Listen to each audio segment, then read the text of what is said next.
Good evening, free enterprise fans, and welcome to the second of the best of round of three between penguin8r and riversmccown. Tonight, I am Maggie the Cat, and I am joined in the commentary booth by Hupfin. We also have Gambit017 doing the tracking for us tonight, and Jofus Mano handling the restream. Hupfin, are you as excited about this race as I am tonight? I'm going to say yes. I'm going to say yes because this is hopefully going to be just as tense as their previous matchup. Yeah, absolutely. For anyone who missed the first match between penguin8r and Rivers, I won't entirely spoil it, but you should absolutely watch the playback of that race from earlier this week. We can see from the Yang who is waving at us on penguin8r's side that penguin8r did win that race, but it was absolutely a blowout match and it was incredibly close. And so I think everyone is hoping for just as close of a match tonight. Yeah, their round one really demonstrates just a lot of those little things when it comes to racing this game. Getting your levels right, getting your routing right, and it shows in the end those little things make a huge difference. Yeah, absolutely. And also just demonstrates the caliber of play that we're seeing in these quarterfinal races. We have a total of 8 runners who have made it this far to these quarterfinal matches, and all of them have been demonstrating just absolutely phenomenal play. penguin8r, of course, was the winner of the Highway to the Zenith Zone from last year, and then Rivers is just one of the or possibly the top vanilla speedrunner of this game. So both of them just absolutely phenomenal runners, and joined by other phenomenal runners who have been racing against each other all this week as well.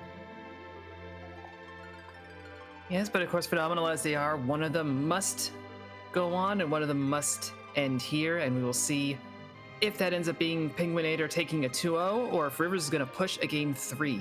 We should be getting this round start off in just a moment or two. I don't think we even saw who their starting characters. They're both being very coy about it and hiding on that name screen. I just noticed that myself. penguin8r stuck on the custom screen, and Rivers has been busy naming his characters.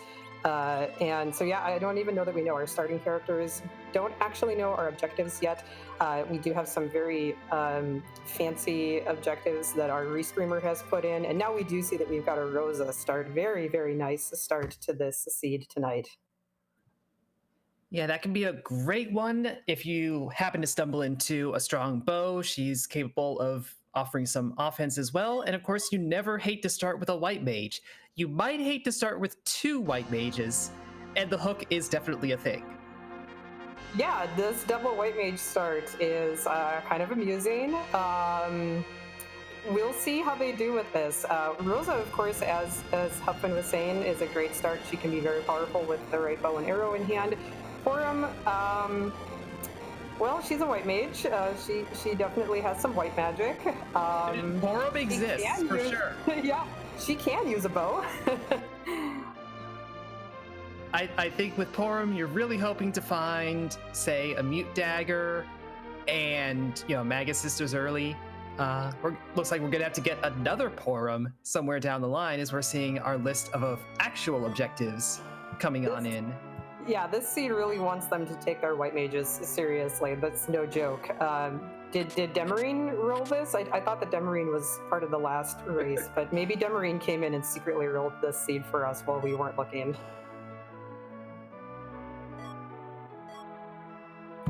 I think that was the Gauntlet that Rivers went and found immediately in the waterfall spot and immediately said, nope, we don't want to deal with that. That indeed was the Gauntlet.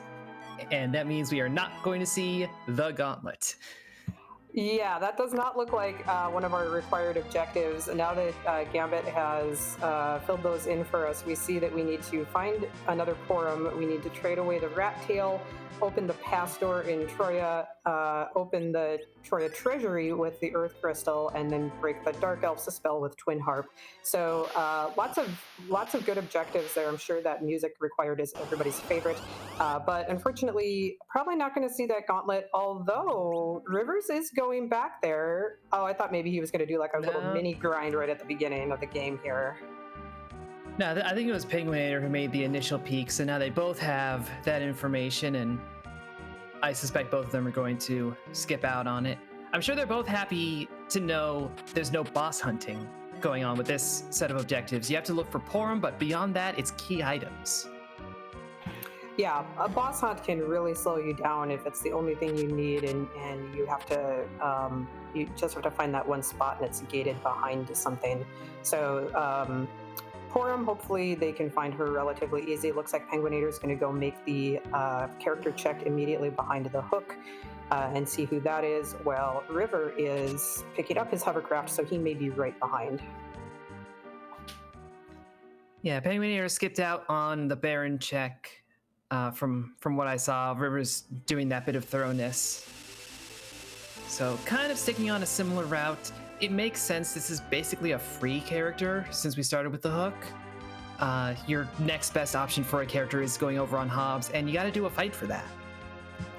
Yeah, and it doesn't, unless they've already equipped their two white mages, it doesn't look like they've picked up any, or at least penguin8r hasn't picked up any particularly good gear for them. Now Rivers is making a few extra checks here, so maybe he'll find a decent bow or some arrows that Rosa can utilize, or even just some J items. It looked like he picked up a big bomb there, which can be used for some of the early fights. Yeah, unfortunately, if you're finding stuff that's more or less trash, it's more or less trash. You're not even getting a lot of money out of it.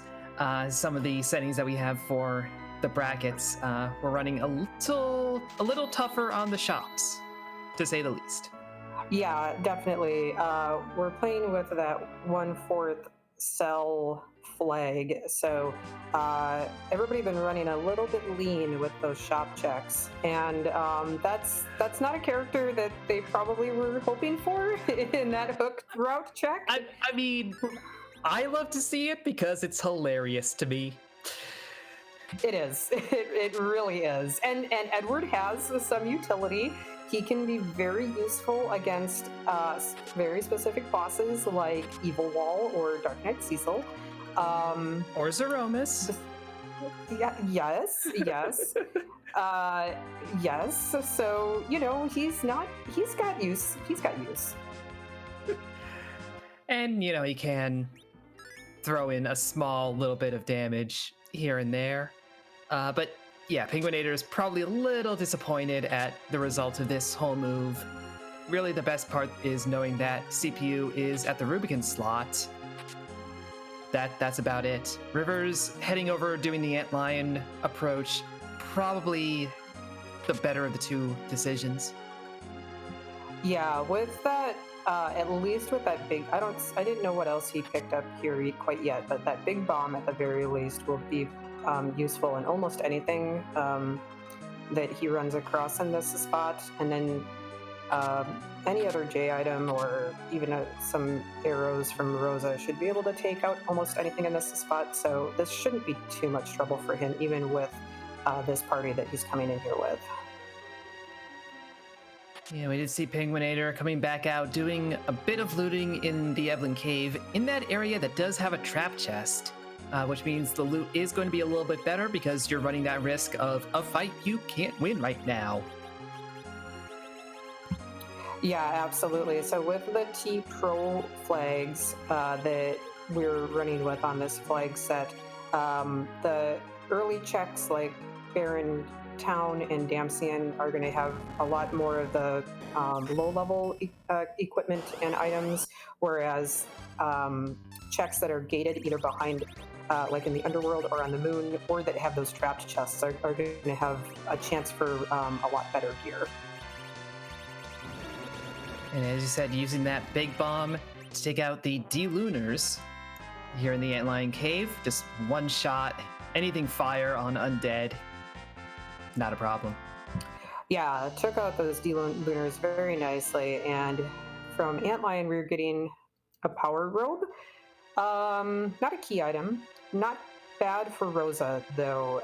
We are going to need some considerable power on this party, so that power robe is not a bad pickup at this point.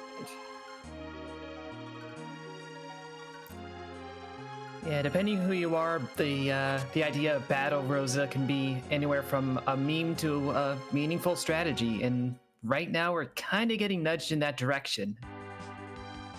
Yeah, absolutely. Now, neither one of our runners have checked the character on Mount Hobbs yet. We'll see Rivers is right in the area, so yeah, it looks like he's going to go take that check right now, and we'll see if we get another white mage or another mage rather, or if we're going to get somebody else to add to our party list.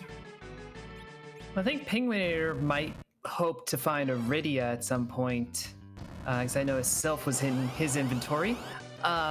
Tella is a mage, I guess. Tella and Bahamut is a doable fight.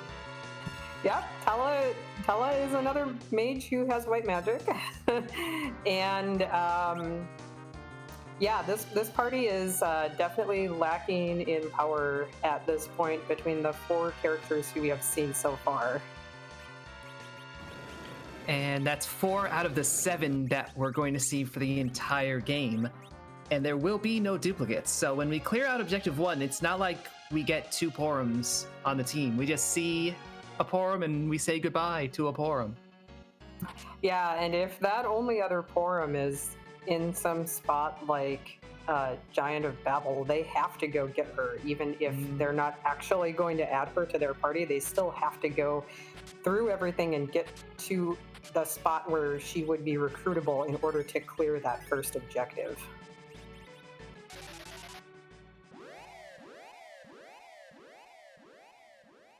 We did see Rivers using the Starveil strats to get Bahamut knocked down pretty cleanly, and then using Telestrats to make looting the rest of Hobbs not that bad of an idea. He does come with exit, so you don't have to worry about the return trip.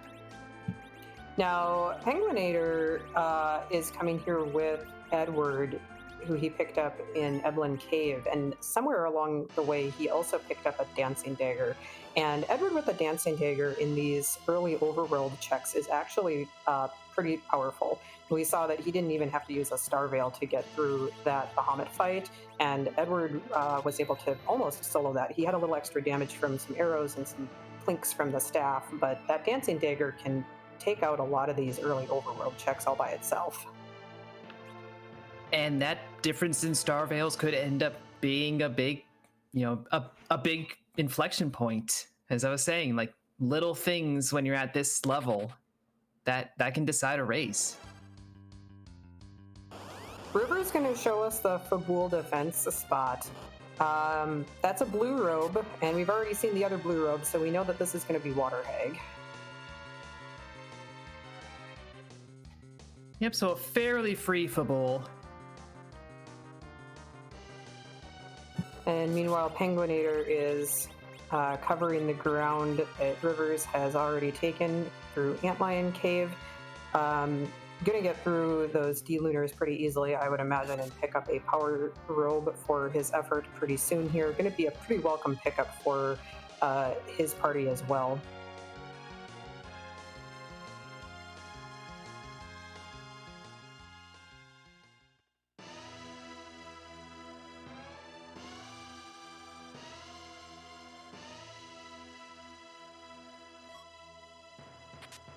Of course, this does mean Rivers is going to have the eventual double dip or potentially triple dip of Fabul that I know some runners, they will avoid doing this boss fight and this item check just to avoid having to come back here several times.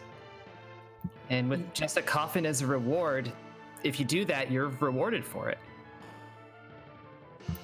Yeah, that coffin is probably not what Rivers was looking for. It can be used in a couple of boss fights or bosses that don't have the boss bit. It can be used to take out an egg if he finds a siren and wants to do a little grind in the underworld, but definitely not any kind of progression. So where are all of our key items?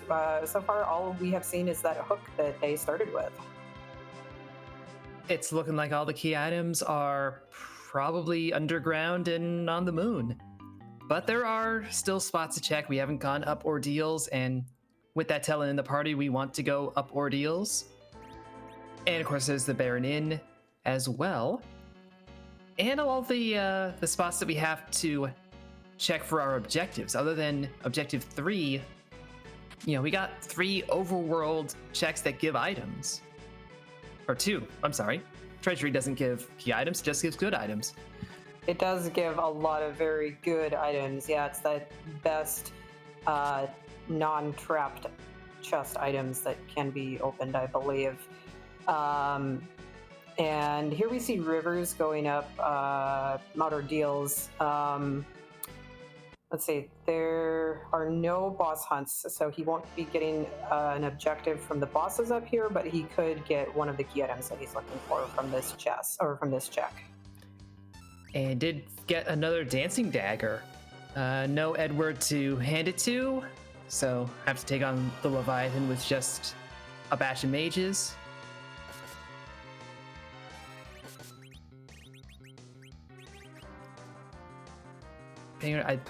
Was that Edge in the bed? I actually missed it. Chat is confirming, it looks like, that there is a ninja in the bed, yes. So that will definitely bring a little extra power to this party if they can find a sand ruby to wake Edge up with. Or if they find a duplicate, because of course that means that Edge is one of the 7 characters and he could be in another character spot. So that leaves 2 mystery characters. Did we see who was in Baron? I know Rivers went there to start with, I believe. Yeah, I believe I saw a Rosa as the Baron character. Yes, okay. Yep.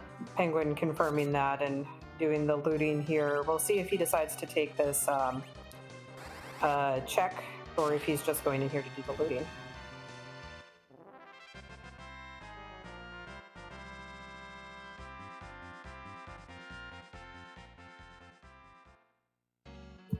Also, invulnerable earband. Ooh.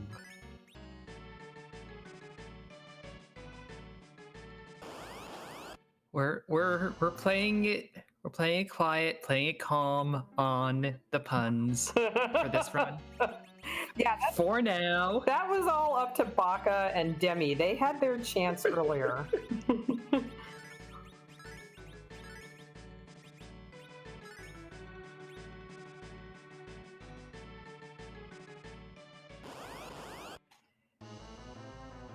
Anyway, it seems like the royalty of the Fey March has decided to take a family trip up ordeals because we have Asura right after Leviathan.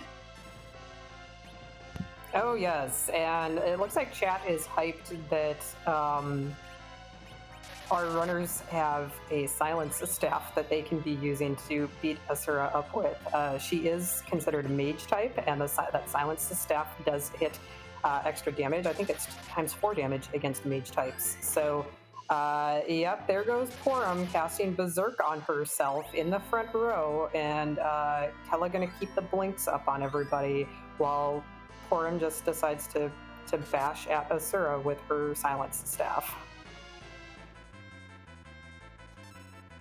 I mean, swinging for almost 500 on a Porum this early, not a bad deal. That is pretty impressive for Porum in this spot. You don't often see that kind of damage from the White Mage twin.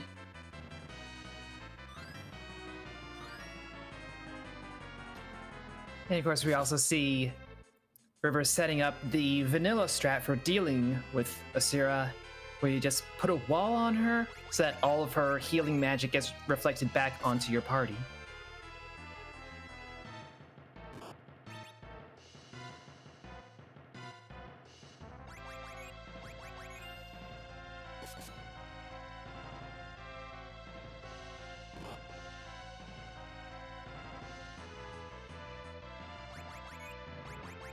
Penguin8r following right behind Rivers in the Leviathan fight now.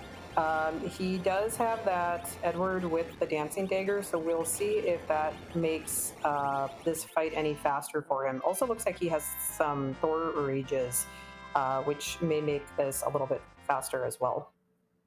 Also looks like he has a Rosa just on the floor. Came in with her KO'd. Wondering if that's some kind of anchoring plan or if he's just not very interested. Yeah, that is curious. I wonder if he maybe intends to somehow slingshot her, but I would think that might be a little bit early to be trying to make that play. So we'll see what his plan for this is.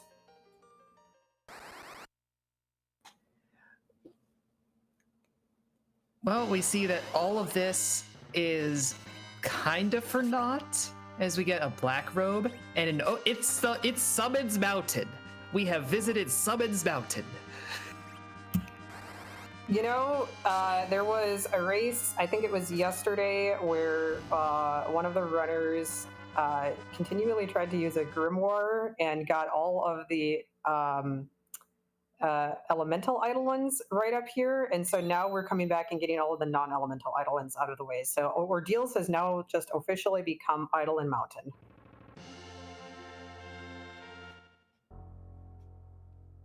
It almost feels like if you turn on random encounters, the sylphs are going to show up.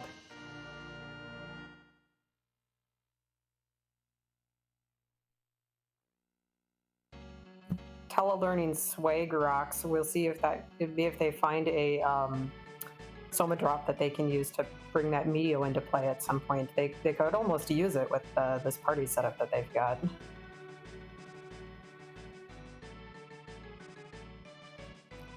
I mean, really, even just the higher tier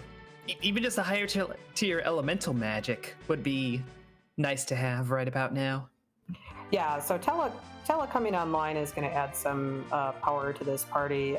He learns the level 2 and 3 spells and Virus.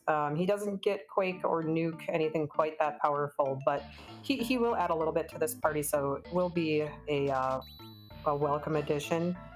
They only have one check left now before they're going to be forced to do that hook route, unless they want to go hunting for a D-Mist, which pretty much nobody ever wants to do that. You don't want to, but it's possible you're going to have to.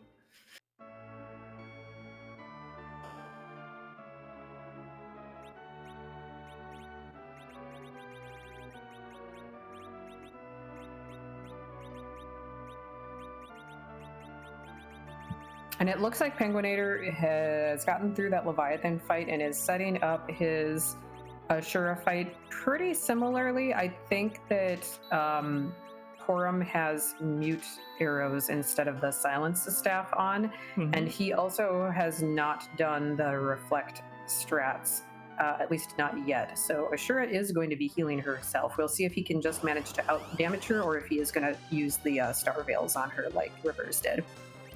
Yeah, might also be trying to time a life lock, where if you just time your hits correctly, Asura will keep rotating back to that life phase and, won't be able to heal herself, and you can actually get through without using a Star Veil or anything like that. Yes, I thought he had Porum berserked, but yeah, I see here that he does not, and so yes, it looks like he does have the life lock enabled now. It's just going to be a matter of keeping Porum alive, but he does have the blink up on her, so hopefully he can keep her up here to get through this.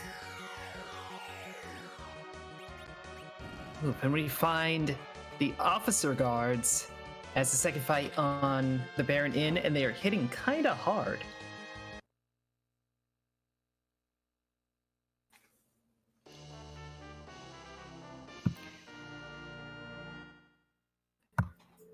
Ooh, that's spicy.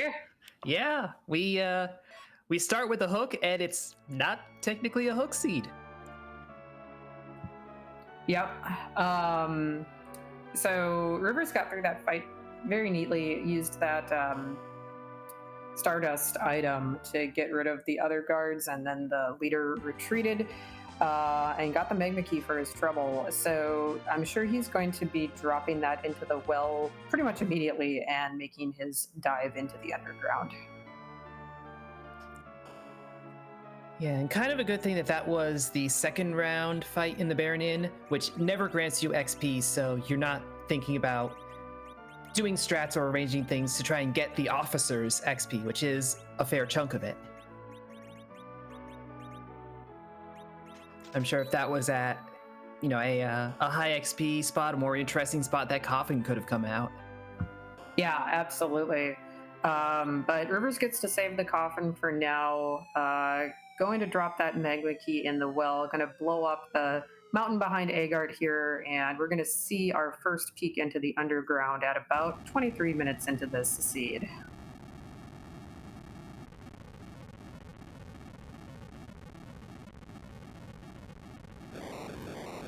And it does look like penguin8r has kind of abandoned the lifelock strat, put a wall up on Asira, and gets her knocked down pretty quickly after.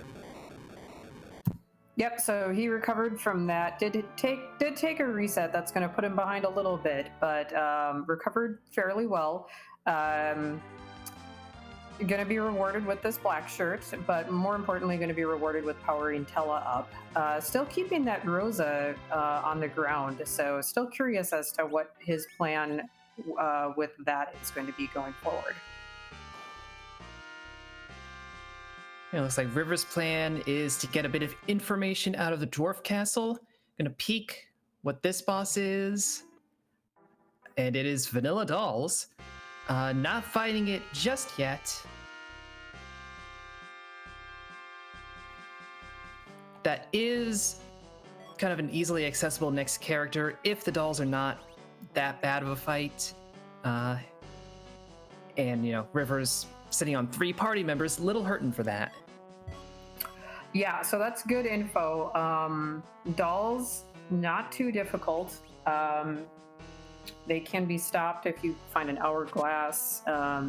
If you have a source of area damage, you can hit all of them and potentially take them all out in one hit. But it looks like Rivers is going to be doing some looting here. You don't often see looting through this dwarf castle either. But it does have a slightly higher weighted treasure. And he does find a couple of good things here. And since he's got Tella, he can exit right out once he's done. Yeah, even his Porum has exit now. I mean, among that treasure, we saw a black shirt, that successful boss battle thing that we got up on Ordeals. So there's a sense of how things are weighted.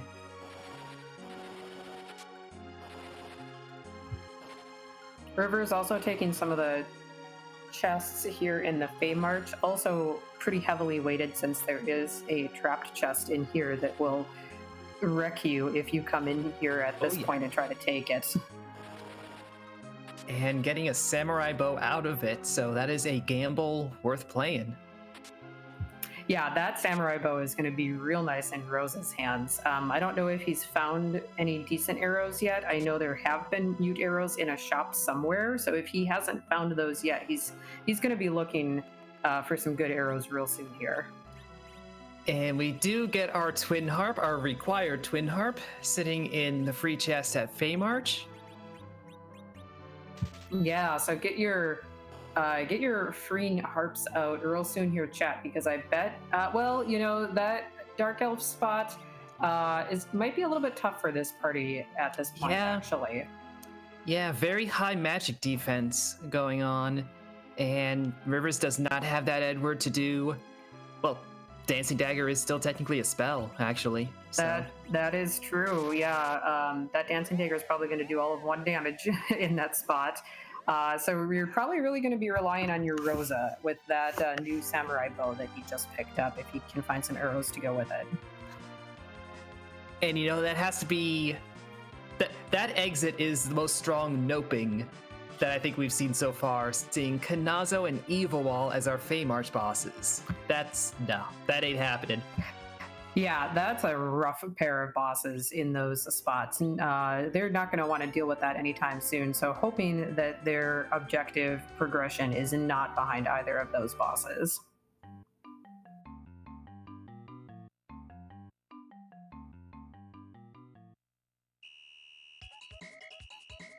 Yeah, Rivers has left Sylph Cave for later, left Sheila 1 for later, gone directly to pick up the Black Chocobo, so we are going to get music pretty soon. Pretty smart routing here, too. His entire party is down to 1 HP after that cave, so they're going to get through the first part of this fight more or less instantly. Yeah, and if he does happen to pick up the Earth Crystal here, he's going to be right by Troya. So he can do the Troya Treasury check. And it's good to do your objectives right away because another objective might be behind it. So he could get the Earth Crystal, he could get the Rat Tail, he could get even the Darkness Crystal, which isn't technically required, but he's going to need some way to the moon. So, I mean, it is with this set of objectives, it is entirely possible that Twin Harp leads to, say, Earth Crystal. Up there's a Porum and a Rat Tail. Trade away the Rat Tail. That's what the words are, and you get the pass. It literally could be that linear. Yeah, that is definitely a thing that has happened before, and so you want to do your objectives right away because they're going to be required, and they can lead to other things that are required. So we also see that penguin8r has gotten through the Baron infights pretty easily.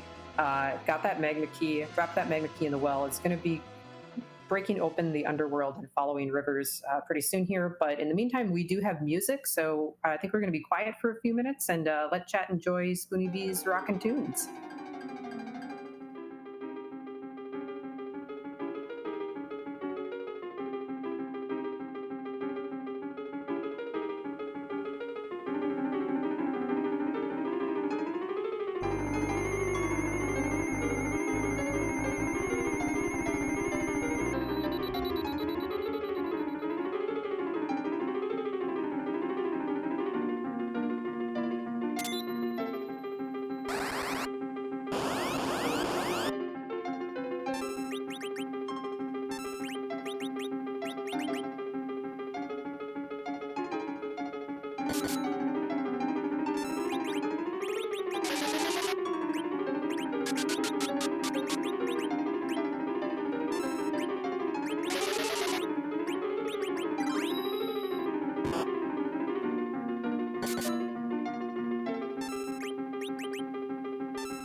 And yes, as Chad has been saying, a wild element has appeared. So we get to battle against the Gen 1 Pokemon theme.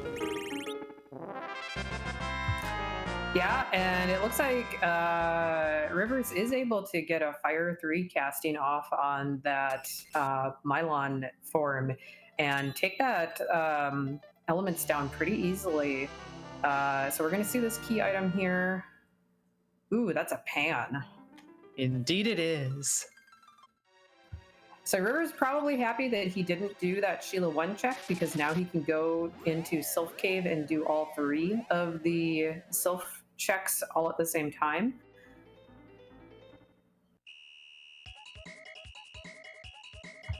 Yep, but more importantly, gets objective 5 on the tracker. So that is our first objective down, roughly half an hour into the run.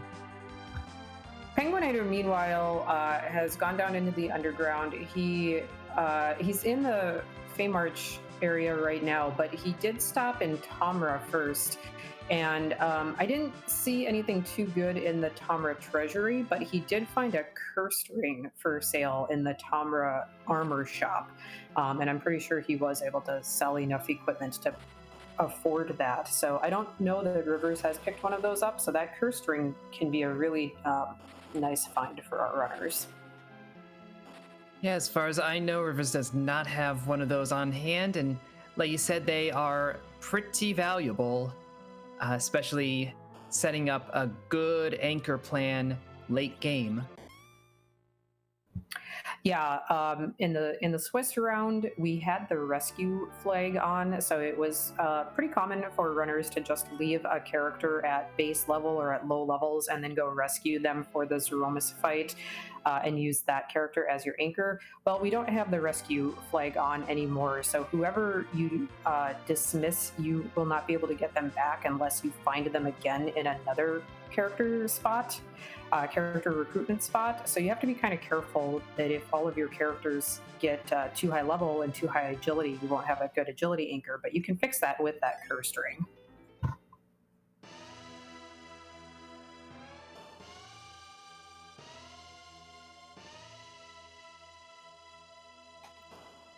And it looks like Rivers has gone 0 for 1 on key items from the Sylphs, but we're about to see 2 checks here, returning the pan to Sheila. Well, like we say, Sheila does have the goods. Let's see what she's got for us tonight.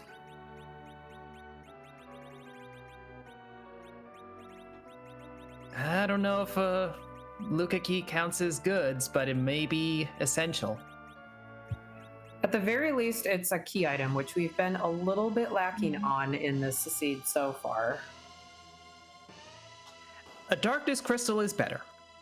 Yeah, darkness crystal is definitely the kind of goods you would come to expect from Sheila. She likes her shiny, pretty objects. That's the kind of shiny crystal that Sheila likes to hold. She also likes to spare us the long, drawn out experience of going through the sealed cave to get the darkness crystal. I'm pretty sure we just got demonstration that Sheila has gone through the sealed cave already. In which case, hats off to her. That's a dangerous place. Yeah, no kidding. She had that spoon, right? Because she starts with a spoon and she's just like, these monsters in here don't bother me. Stay away from me, monsters. I'm gonna go get this darkness crystal for my adventuring husband and bring it back for his friends, and the rest of these guys don't bother me.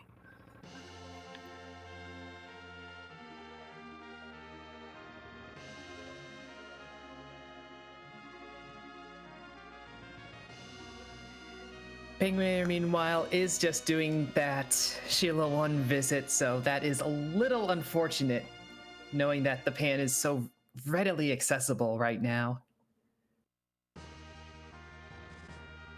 Yeah, he did pick up the twin harp, having ventured down into the Fey March and got that from the free chest, so we'll see. It looks like that's actually exactly where he's going. So he did Sheila 1 on his way back up. He's going to get that pan, probably go make that play immediately after doing the music check here.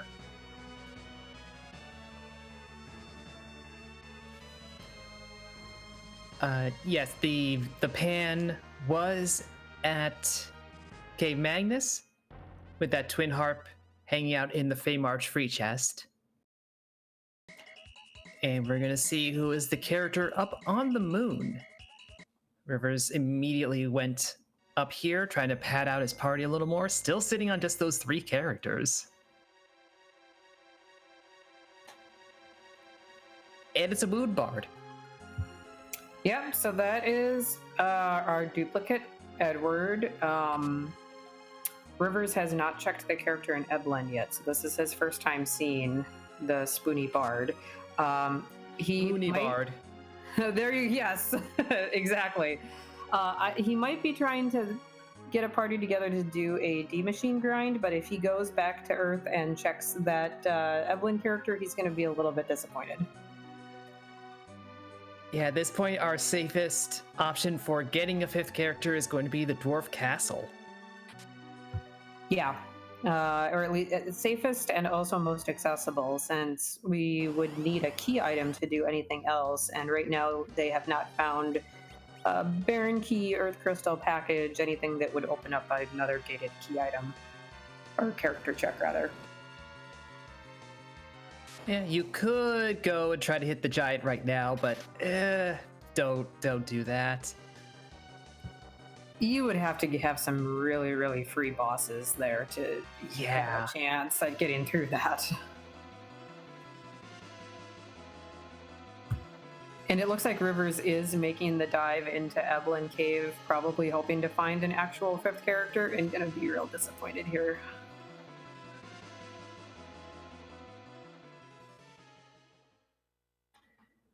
But as he goes and discovers his disappointment, we'll give you a reprise of Spoonie B's Rockin' Tunes.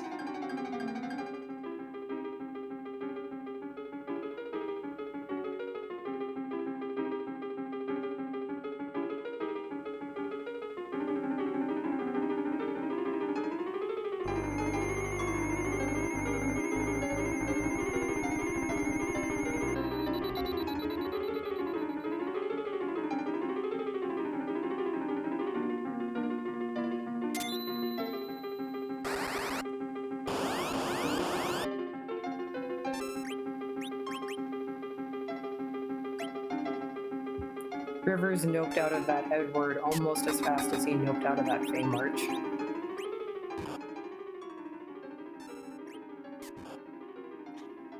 They are about as appealing for Rivers right now. Yeah, that's about right. And chat pointing out that neither of the runners have gone through Upper Babel to check the King Queen Evelyn spot, and if that is a trolley demist that has one of their key items, it could be a little bit of a problem.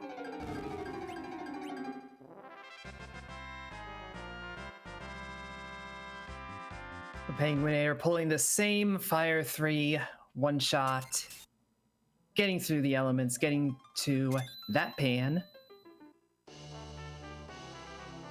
Very clearly, intentionally keeping Rosa down. We saw Edward throwing the dancing dagger at her after the revive. Well, he's gonna get his darkness crystal here after he does that pan check. Still doesn't have a full party, so if he can't slingshot her, if he wants to do the D machine grind yet, but he is keeping her in slingshot levels if he finds a fifth character. And just to quickly explain for folks not familiar with slingshotting, if you have a character who is below a certain point compared to the rest of the party, and it does have to be a full party, I believe it's lower than 5 levels below the average of the rest of the party, they get so much more XP, especially if you are doing a D machine grind or something to that effect. That's right. So the strategy that penguin8r is demonstrating is that's why we keep kind of referencing back to it. He's keeping Rosa low leveled so that if he gets especially if he gets that character like Edge, who already starts at a higher level, Rosa will be 5 levels below the median level of the party and will be in that slingshot level, so that if and when he does do a D machine grind, she'll essentially be getting double XP for every monster that he defeats, and so it'll put her way above. She'll get way more XP than everybody else will, and she'll get her spells and her MP growth and hit point growth will go up just nominally quickly. And as I said, if you're doing it carefully, doing it against, say, a D machine grind that's pretty substantial, you can actually slingshot a character past everyone else's levels. Get more XP in one fight than you did the entire rest of the game. It's really good for mages, since they get their best spells usually high 40s, early 50s. Rosa gets her spells at fairly reasonable levels, so she'll be able to get like Cure 4, Life 2, Bite, all the really good high-level spells. Speaking of really good high-level spells, here's Fusoya. Yeah, so here on River's screen, he is doing that Dwarf Castle play, trying to find another character, and we sure did find another character. This is Uncle Mop. So that does mean we know 6 of the 7 characters. We have access to 5 of them, and one of them is pretty good to have around, especially after we've done a fair number of boss fights that wound up being whiffs in terms of key items. They're showing their value now. Yeah, we'll see what Fusoya's spell complement looks like here in a few moments. He starts with, I think, 6 spells, and then for every boss that you defeat, he gets 3 more random spells added to his spell pool until he becomes full power. I can't remember how many bosses Rivers has done, but he's fairly well powered at this point. And on top of that food reward, we get an Earth Crystal. So, well, Rivers has another objective to clear out the moment he wants to, and another place to check out with that Zot Tower. Yeah, Rivers definitely being rewarded by making that Dwarf Castle play.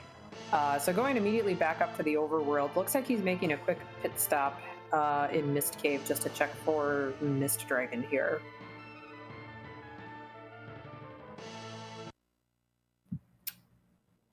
Nope, not the Mist Dragon, but it is a boss. He can take it out pretty easily. Gets another layer of spells on Fu. Yep. Pretty common once you get Fusoya to take a couple of the easy bosses. Sometimes runners will go to the waterfall spot. Now we know that that's Gauntlet, so he's probably not going to sit through the whole Gauntlet just to power Fu up.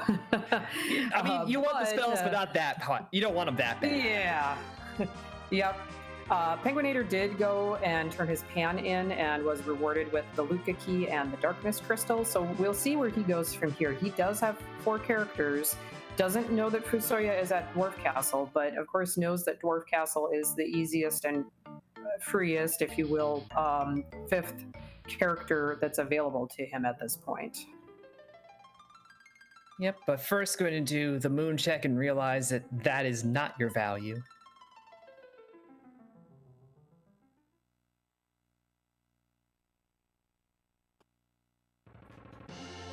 We are seeing some goods over in the treasury so far.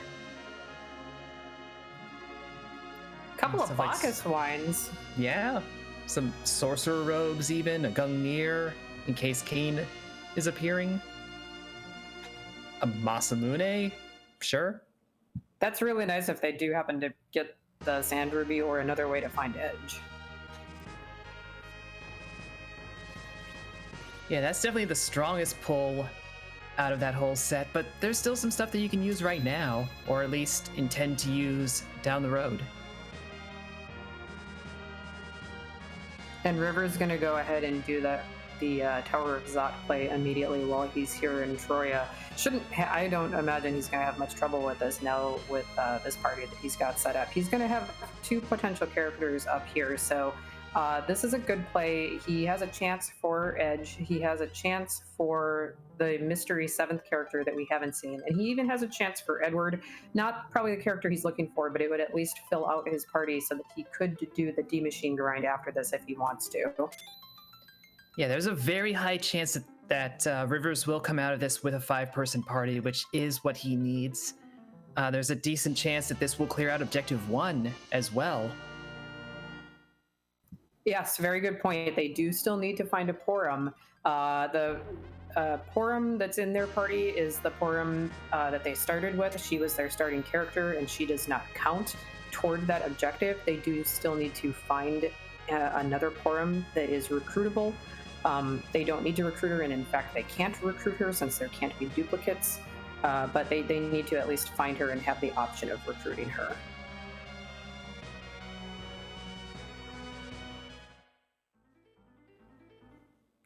And we are finding the Baron Guards here, who are, they do not have the boss pit set up, so you can do, life glitch grind. You can just throw a coffin if you want. You can do weak. It's all good. Yeah, Rivers has a couple of coffins now. I'm pretty sure he pulled at least one more out of the Troya treasury, but we see that he's using weak on them. Also very effective if he wants to do the life glitch, which I believe he was able to get off on the first one. That's a good option as well.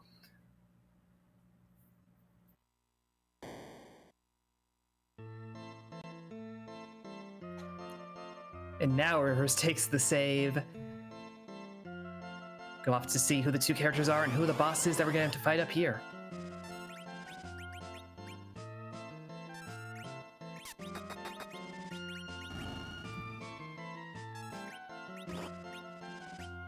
Well, there's our first character. That's an Edge. We knew Edge was in the seed. He's sitting in the Kaipo bed. But now they don't need to find the Sand Ruby to recruit him. He's going to join us right here.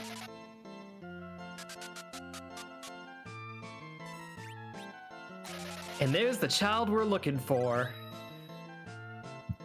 Yeah, there's their duplicate forum. So this is a really great find. This is going to fill out River's party. Edge is a great find for this party, and that gets them their objective number 1 cleared as well. And yeah, Rivers has been sitting on some usable gear for that Edge. The Masamune kind of being the highlight, but that Ninja Sword will certainly help things out as well. And another thing that we just forgot to randomize, apparently, as we have Valvelus up at the top is odd. Yep, Valvelus just chilling here at the top of the tower. No cane to stop her spin, but looks like Edge with those ninja swords. And now Fusaya throwing a berserk on him, not going to have any trouble. We got 2 vanilla fights going on here, side by side, actually. We swear we randomized this. Actually, these parties look incredibly randomized, so there's that part. Yeah, that's very true. I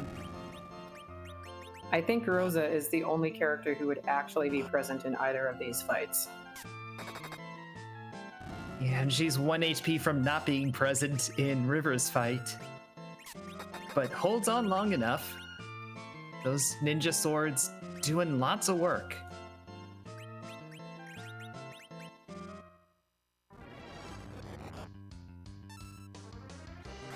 Oh, and Penguin8r gets a Calbrena. Oh, that's unfortunate. With the dolls fight, if you kill all of one color of the dolls, the other color will combine into the big doll. Even if there's only one of them left, we saw that there was only one of the, I think the orange dolls left on his screen. But yeah, it did go ahead and combine. Now it's going to start, this is unfortunate, it's going to start charming his party with that glance. Yeah, and Penguin8r is just saying no more to that. River's getting the pink tail out of Zot, along with that exit spell on Rosa. Not the tail we're looking for, unfortunately. It's just going to be, well, I say just high tier loot. You want that, but it's not key item. Yeah, I'm sure he's going to hold on to that until he actually finds the rat tail, since the rat tail is required, and then he'll turn both of them in. That could be another good ninja sword. It could be a sword that Edge could dart. It could be something that one of his other characters could equip. So that'll be something, hopefully, that can actually be useful for him.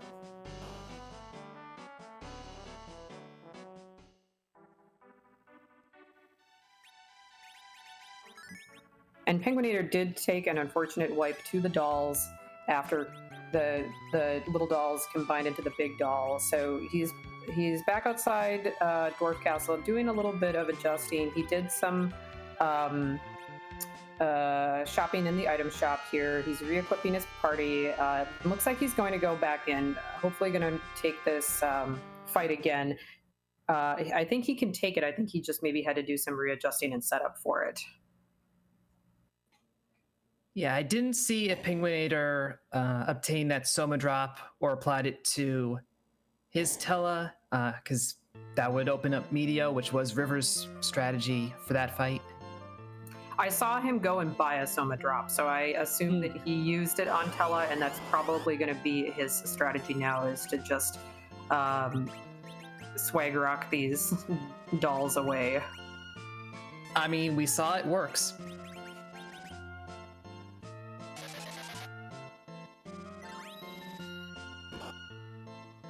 Starting off with a blink on Tella, not a bad idea, because if Tella goes down while in the midst of casting that very long Meteo cast, then that could be a very bad thing.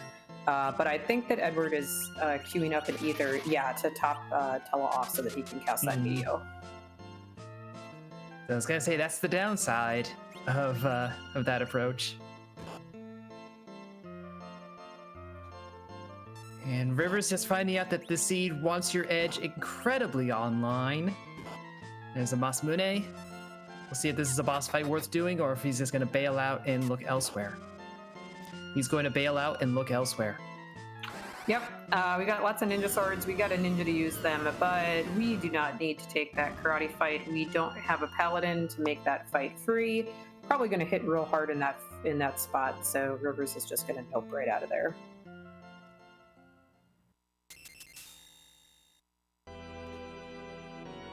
So we are running a little light on options. We have the moon, we have Keyless Tower, we have those two terrifying Feymarch bosses, and we have the giant. Yep, that's about it. It looks like Rivers is going up to the moon to check out what's up there. He's at 2, 4, 6, 8 key items, if I'm reading his tracker correctly. Yep, so he's 2 key items away from getting that double XP, which would be, the time to start grinding. Gonna have to sit through this Edward cutscene again, apparently. When he reset out hard. Yeah, he got that double Edward, and he was just like, no, I do not need this bard. I do not want this bard. He reset all the way back past the moon, so...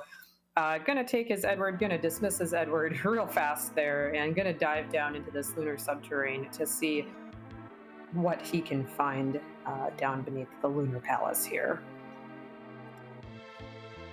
Now, of course, we did that whole rundown and neglected to mention that D-Mist is still out in the wild, and we know that CPU at the Rubicon spot, but we don't know who's at King Queen Outlet. Yeah. That is very true. I'm sure that both of our runners haven't exactly forgotten that, but that's not going to be the top of their priority. Moon is very dense in boss checks and in key item checks, so they're gonna clear this before they decide to dive all the way back into Upper Babel. Oh yeah, that is a gamble. That is a bold and daring play, and you don't make that unless you feel like you need a bold and daring play. Yeah, definitely.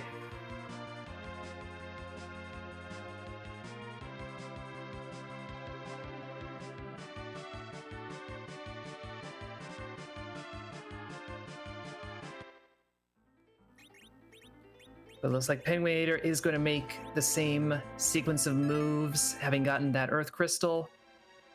Going to do the quick miss check and get another boss under his belt, and then probably head directly to Zot. Yep, so penguin8r is about a dungeon behind Rivers here. He's probably going to do Zot, and then we'll see what he decides to do. Rivers is probably kind of committed to Moon now. He's dived all the way down to the ribbons spot, which is very common. This has got a lot of XP. It's got the 2 key items available to it. But if penguin8r decides to stay on Earth and do maybe Keyless Tower, and there is something of value there, that could still put him ahead. Yeah, penguin8r is going to have to take some divergence, and it's going to have to work out. Otherwise, he's just steadily trailing Rivers, and, that, not to sound too obvious, that's not how you win runs. No, he just had a couple of really unfortunate wipes a little bit earlier on. He just unlocked the treasury, so that's going to get his 4th objective, and then if he follows up with Zot, he'll get his 1st objective. So we are still looking for both the rat tail and the pass at this point.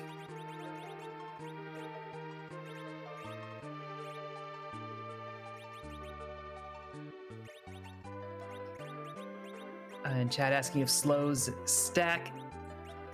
Speed is a little bit of a weird thing in FF4. The short answer is yes to a point. The long answer is, well, long, so we'll not go into it. Yeah, my understanding is that silk webs are effectively like casting slow twice. So you can cast slow twice and get the same effect as a silk web.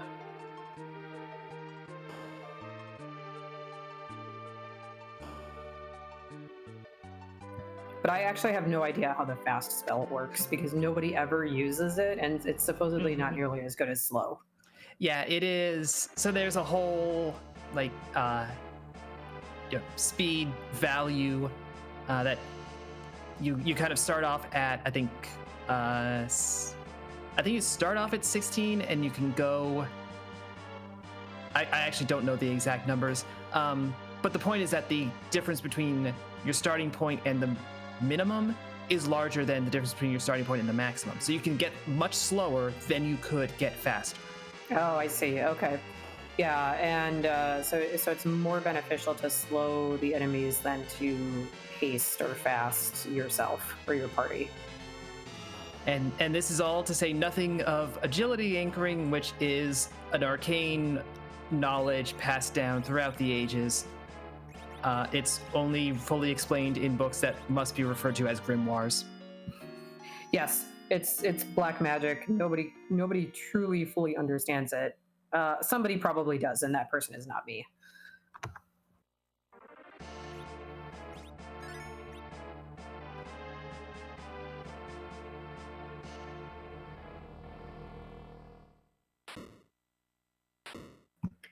This antlion giving Rivers a little bit of trouble. This spot hits real hard, and we see that he's making good use of his blinks, but the counter that antlion is doing is going to go through those blinks. And so having to still pretty consistently raise and cure his party to offset those counters. We see even Edge with the blink up is taking some real hard hits with those counters. So he's making some good progress here. Hopefully he can get through this. Yeah, that counter is classified as magic, so it will go through a blink that only prevents physical.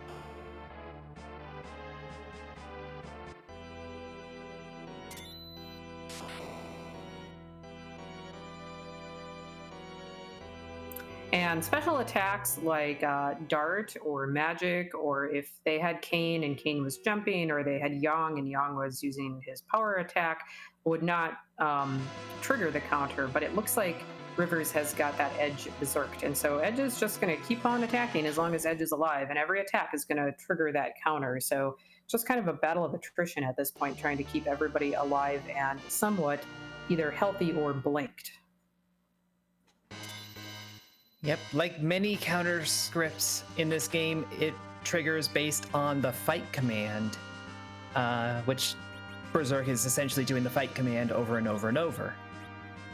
So if you do anything that's not that, that's how you avoid some of those scripts. And there's our rat tail in the ribbon room, along with some very nice Artemis arrows. Yep, that is required. So that is one of the last two key items that we have been looking for. Rivers is one check away from go mode.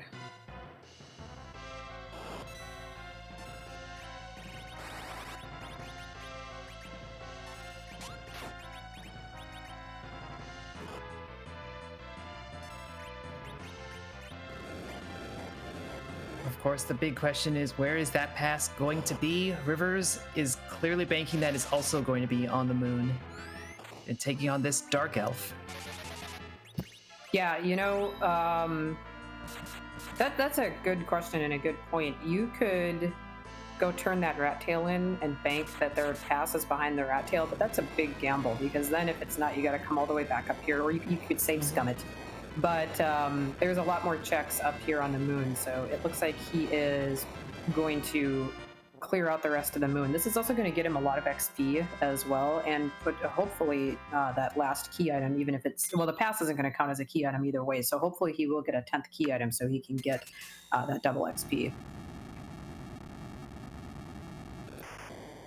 Yeah, we do list the pass on the tracker. It is important. It can factor into objectives, but in terms of the 10 key items that we use for the XP consideration, not counted. The crystal itself does count. Yeah, that's a very good point. So if they do find the pass, but they don't find another key item before that, they will then, once they actually complete the objectives of trading the rat tail and unlocking the pass door, they will then get the crystal, and that will be their 10th key item.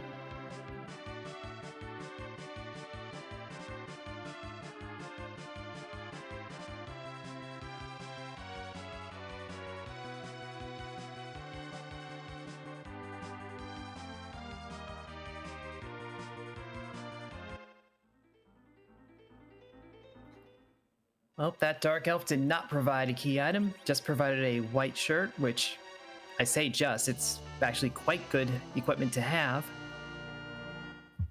Yeah, for this party, it's very welcome.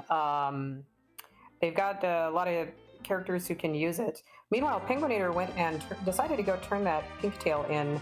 Got a crystal sword for his trouble. Too bad we have not seen a Cecil at all. Yeah, that is an incredibly strong sword, very good for Cecil, and literally nobody else. You can't even throw it. Yeah, that is. You almost would have been. He would have been happier to see an Excalibur there, because at least Edge could have darted that.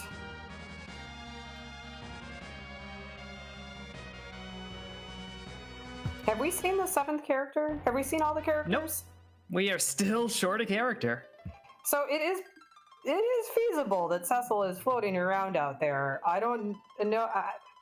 Penguin8r might take him now that he's got that crystal sword if he finds him. I mean, I would not be banking on him, but yeah, it's entirely possible.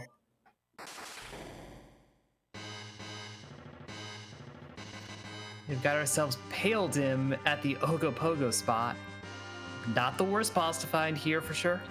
No, I was about to say this is a very doable boss in this spot. This is a really nasty boss location and a really not so nasty boss, especially considering it's a lunar boss.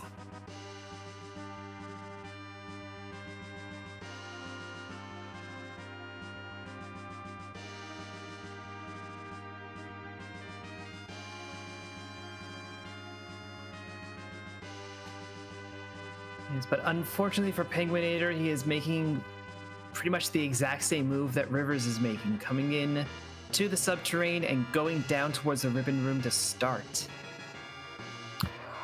We know that if he does ribbons first, that is going to be rat tails, so that will at least get him one of the 2 items that he needs. If he decides to save scum that, like we were talking about, and if that leads to something that he will lead to the pass, then that could still give him the edge up that he needs.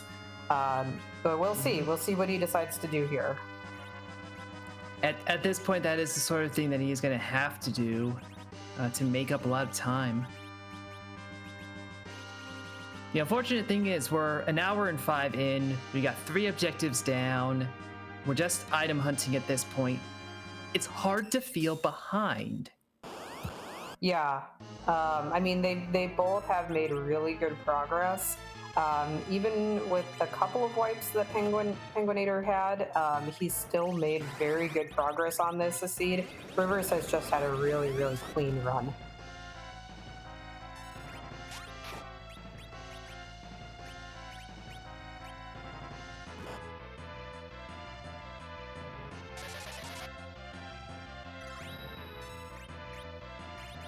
An AM Lion is giving Penguin8r just as much hassle,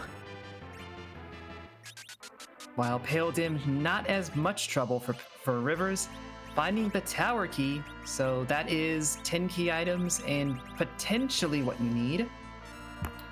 Yep, that is more rabbit holes down on Earth. Probably not gonna go check that immediately. If Rivers decided not to dive Rat Tail when he got it, I don't imagine him going down to dive Tower Key at this point. Oh, for sure. At this point, you're just setting up an inventory for what fights you do when you get back, what locations you check once you get back. But you're doing all of this first. You're grinding here, apparently, as Rivers turned on encounters, it looked like.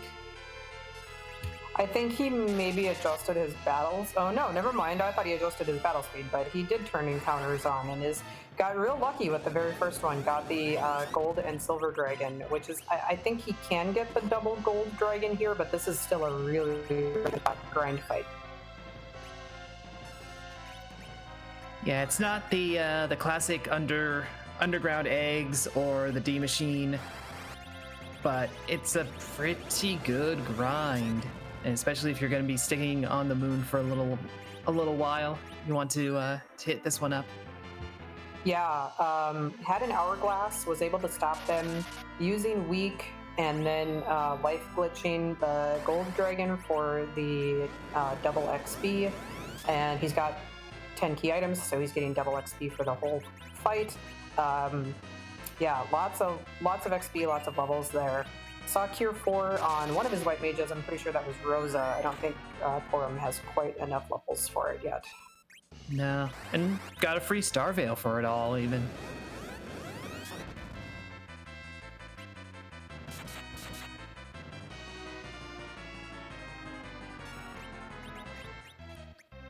So yeah, at this point, you've only got one physical damage dealer, but you're probably feeling good.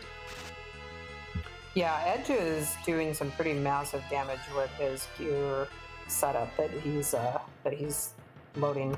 So Edge is doing a lot of damage. Fu's doing quite a bit of damage with his nuke. They've got a pretty good setup for the bosses to come, and even for the Z fight coming up.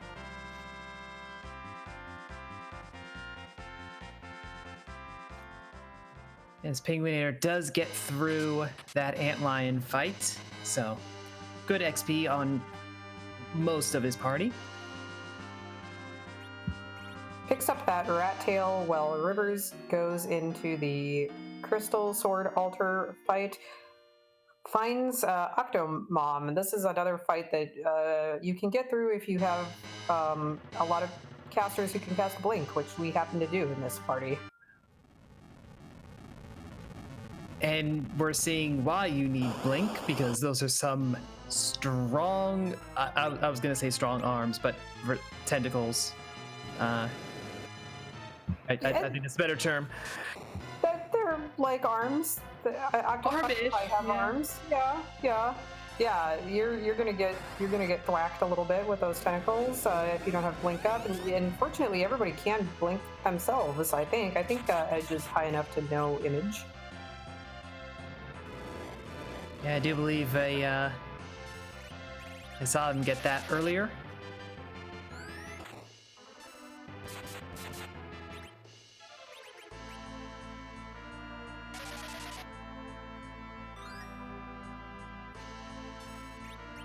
And that's Octomam down.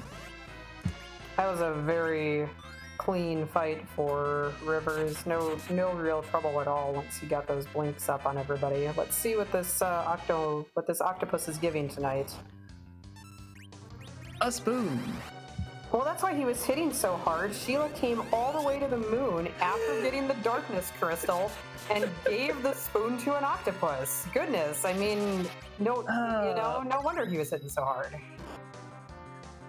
Yeah, it almost makes you think that, she came up to the moon to try and solve things for herself, and Octomam pushed her away. Like she had to leave the spoon behind, and it's like, okay, we'll get a team together. They'll take care of it.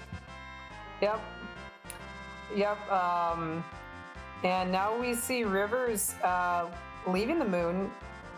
If I'm not mistaken, he has 2 spots left up there. He still has the Vanilla Pale Dim spot, the first spot on the moon, and then the Bahamut spot that he hasn't actually checked yet. Yep, those are 2 locations being left alone. But at this point, yeah, there's more stuff on Earth to work with. I think both of the runners had it in their heads that they started with the hook, and so they brought the hovercraft over to Eblin. But neither one of them actually left it at Eblin, so they had to go look for their hovercrafts a little bit to get over to the cave to turn the tails in here. Yeah, gotta keep your schemes straight. That's not a pass from the rat tail. That's a Baron key. That's another side quest, another fetch quest.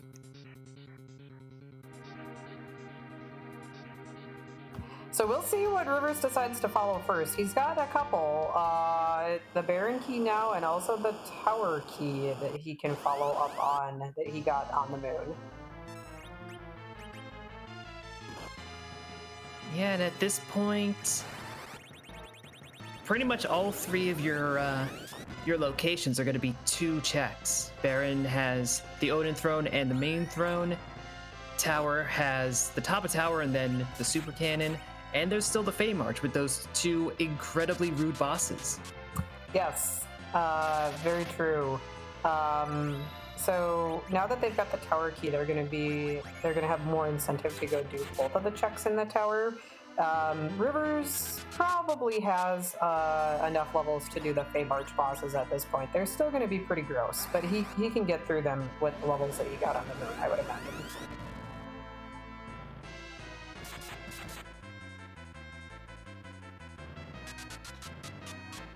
And, you know, even if not, I feel like the order that Rivers is taking is really probably the one I would take. Do Baron first. This is probably going to be in order of nastiness. We see these dark imps that should not be much hassle.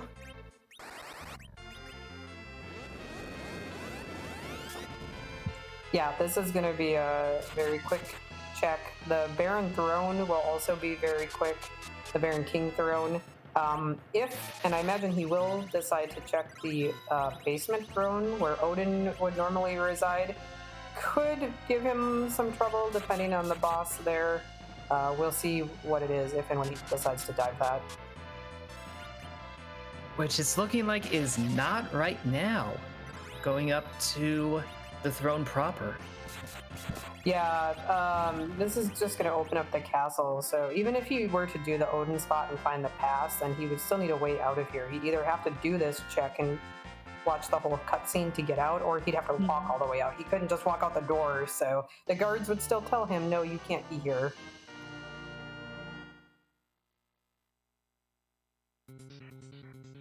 And we see on the throne someone else that tends to say nope to your plans. We have the Ogopogo fight. Penguin8r has just cleared out the Ogopogo spot. Yep, Ogopogo gonna open up with those 2 big waves. Gonna do half your party's hit points in damage regardless of what level you are, regardless of what spot you're in. Good to find him in a lower level spot like this at least. So Rivers gets through that without any trouble at all. And we learn our 7th character, and it's Kain. So that crystal sword is useless. You love to see it. You love to see that crystal sword that nobody can actually use. And Kain getting dismissed immediately out of Rivers' party. That's a little bit too late from the Dragoon coming into this party after getting so many levels on the moon. Duffman, can't fight. Oh no. I would say that's my Simpsons impression, but it's hardly an impression. It's basically just a reference.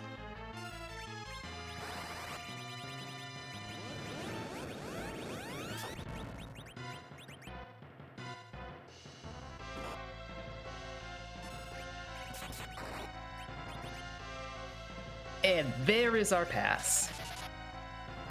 Yep, and that was at the Baron Key, which was behind the rat tail, right?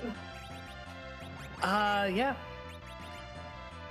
Yep, so that just goes to show again, check your objectives. Everything could be stacked behind itself.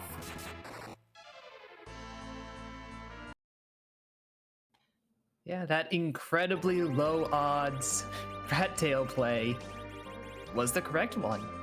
I don't blame Penguin8r or Rivers for not doing it, but it was the right one.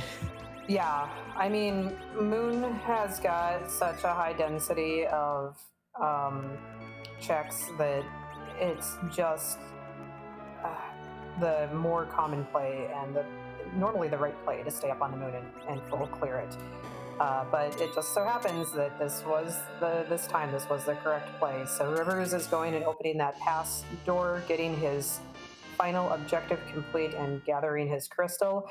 We see some flags coming out in chat, Hupfin. What does this Z mean? What does this Z flag mean? Well, either people are very confused about the ending of the alphabet, or they are aware that we have to play let's say we'll have a little fun with Zeromus. Given how complicated and powerful he is, we don't mix him in anywhere else. We leave him at the end of the game, and we just play around with what he looks like, raising a very important question of whose butt are we kicking? Yep, our wonderful admin and artist Scala Kitty has developed a wide array of sprites that Zeromus can don at the end of the seed here. And once Rivers throws his crystal, we are going to see his true colors.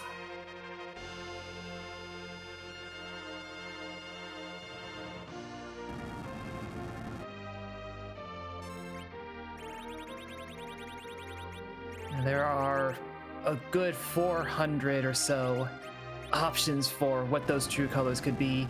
Given what day it is, I don't even know if it's an option, but I hope there's a Sephirothmas. I'm sure that there is some FF7 reference in here.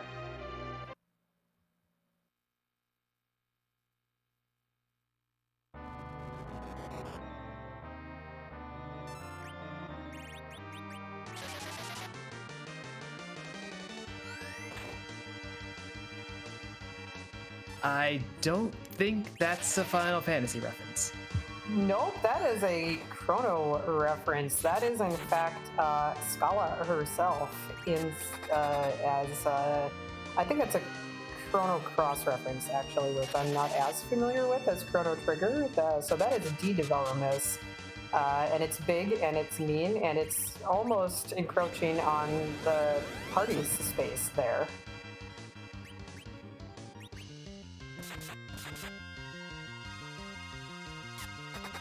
Oh, and chat is correcting me that it's from the Chrono Trigger DS version.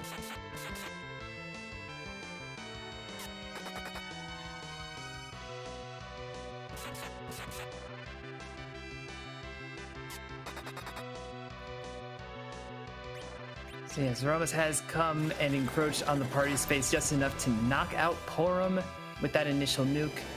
This should still be a nerfed Big Bang, but it may take out Tella at this point, and it sure does.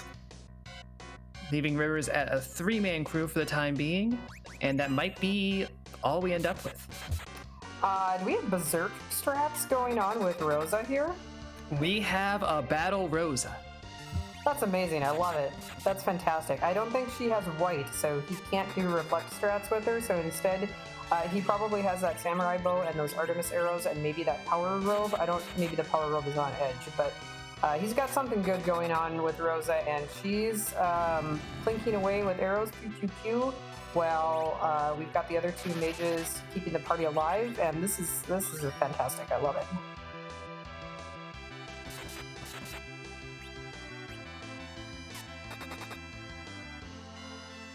Meanwhile, penguin8r has gone up to that pale dim spot, well, that's where Cecil's been hiding.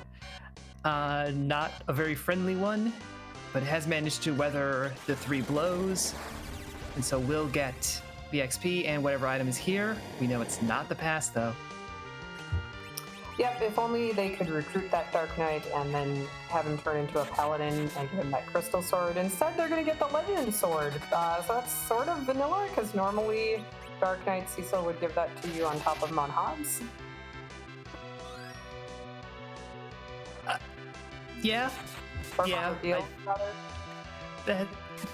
I'm trying to think of a good ice cream flavor to manipulate that into, and I'm coming up short. Yeah, it's some variety of vanilla-ish. I don't know that it is vanilla. It's certainly not French vanilla. That's a different goofy concept. We're seeing fudge ripple as an option. I just want ice cream now. I've done this to myself. Yep. Now everybody's gonna want ice cream after that. We can ask Rivers what his favorite flavor of ice cream is at the end of his run. And Penguin. Penguin was the one who actually started this, so we definitely have to ask Penguin.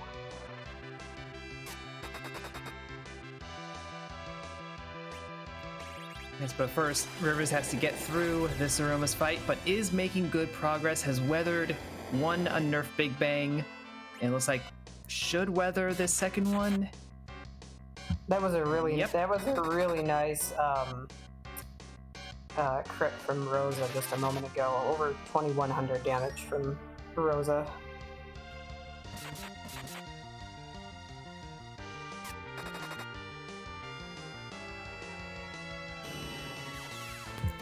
Penguin8r has decided to come back down to Earth, has turned his rat tail in and obtained his Baron key, which we know is on the road to the right path. We'll see if he decides to follow up on that right away.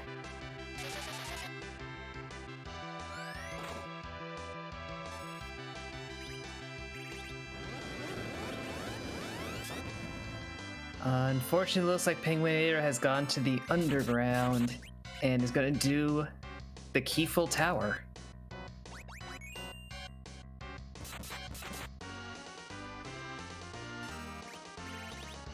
Yeah, that's unfortunate. 2 checks here. Don't begrudge this play at all, now that he's got that tower key, but we just know that this is just not the right play. Chat asking if that's Lavos in FF4. No, that is the Dream Devourer. Correct game, but different boss. Because, yeah, we like to give Zeromus a little makeover. And we love to see those rocks falling.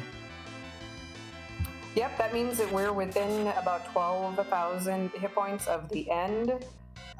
We do still have Edge berserking away here, so we are very close to the end on River's side here.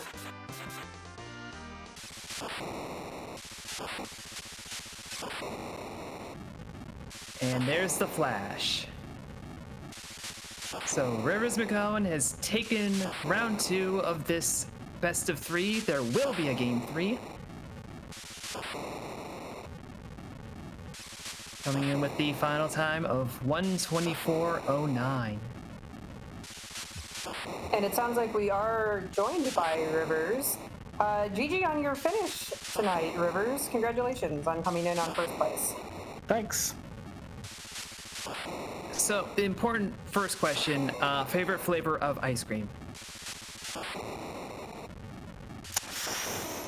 Ooh.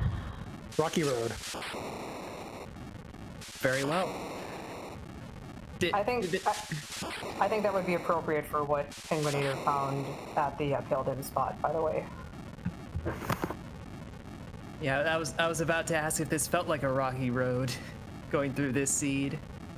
It definitely felt like nothing. Oh crap, I've got Edge and Foo. Right? What did you think of that double white mage to start when Forum came out as Rosa's partner? I was pumped that Porum would learn from the best this seed.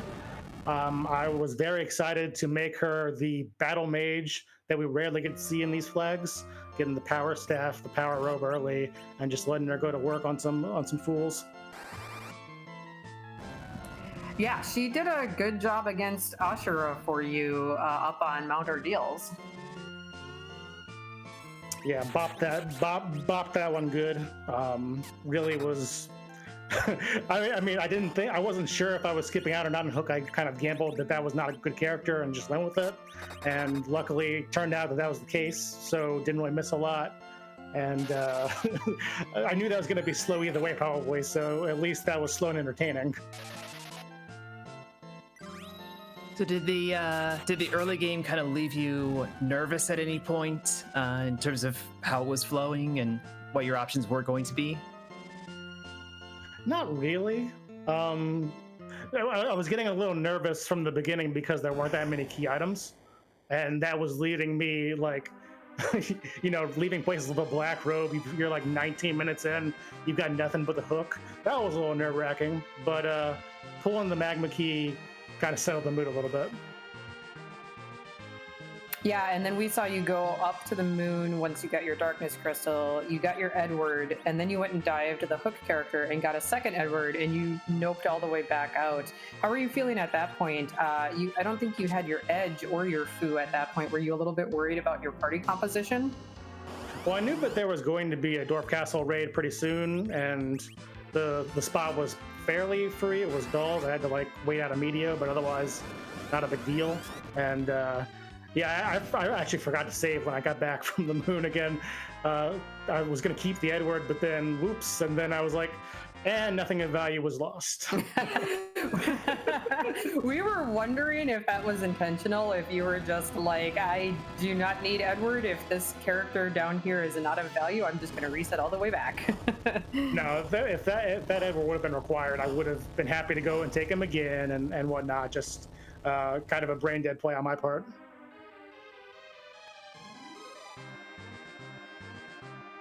Was there anything that you felt you really got stuck on, or any bosses that gave you a lot of trouble? That antlion was a little frightening with that party. You kind of had to blink it. You kind of had to play it pretty slow. I knew I wanted to get it out of the way first because both the two key items and because my party wasn't really going to get a lot stronger from that point. Either way, it was going to be a lot of berserk and a lot of preying on Foo nukes. So just you kind of grit your teeth and bear it. You know it's a bad fight. You know it's slow, but you got to do it. And what made you decide to nope off of Moon when you did? You still had the top of Moon, the Pale Dim spot, and the Bahamut spot that you hadn't checked. So what made you decide to return to the Earth when you did? I think Penguin has said more than one time that he thinks I play Cape Bahamut too much. So I just decided to let that be his mindset, and I'll go about my way. Well, you also went to Fabul pretty early, and I know there's a bit of debate on how often and when you should head there. Yeah, that was one where the reason I went there was because I knew that if I wanted to get Porum to Berserk without any kind of grinding on ordeals itself for that second fight, that I would have to take Fabul. I knew I would get razzed for it, and I didn't care. Yeah, we had a little bit of a discussion about it in chat, but you did have that Berserk on Porum, and Penguin8r did not for the Ashura fight, which I think that you had a slightly easier time at that Ashura fight. I think Penguin8r did take a wipe once to that Ashura, whereas you were able to get through it the first time. Yeah, that's not an easy spot for Ashura for sure, and Ashura for sure. Right? For sure. Well, did you have any other thoughts about this seed or your upcoming race? You do have one more race against Penguin8r in this best of 3 coming up. Yeah, I actually have to schedule that still, so I don't know if it's going to be Saturday or Sunday or not, but stay tuned to the Discord if you want to keep up to date with that, at a website, of course.